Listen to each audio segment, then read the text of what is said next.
तबादलाती colony Faisalabad road Sheikhupura में बट्टा मजदूरों का इजलास मुनक़िद हुआ, जिसमें कसीर तादाद में बट्टा मजदूरों ने शिरकत की। इजलास में मजदूरों की काम उजरत और बुनियादी हुकूक और सहूलियात की फराहमी के हवाले से तबादला ख्याल किया गया। इस मौका पर हाजरीन से मजदूर रहनुमा विलियम मसीह, मंजूर मसीह, सेठ मोहम्मद अरशद के अलावा लेबर लीडर, सदर बट्टा मजदूर फेडरेशन शेखुपुरा याकूब मसीह मुजाहिद ने भी खुसूसी गुफ्तगू की। मेरा नाम मेंबर मंजूर भट्टी, गांव कुदरती, महला क्रिश्चियन आबादी का रहने वाला हूं।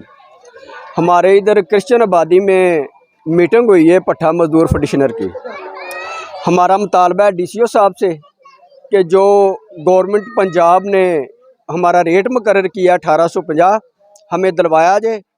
हम परजोर इसका मुतालबा करते हैं। साहब, आपके सामने हम मुतालबा रखते हैं कि हमारे नन्हे मुट्टे बच्चे जिनके पास पंखे नहीं है, बीमार भी होते रहते हैं, कोई ऐसी सहूलत भी नहीं है, कम से कम जो उजरत तय की गई है गवर्नमेंट ऑफ पंजाब ने वो इनको दिलाई जाए। Thank you very much. असल में रेट आने ते हक जेड़ा लेना आस्ते सबनों जगती सानू करनी पेगी।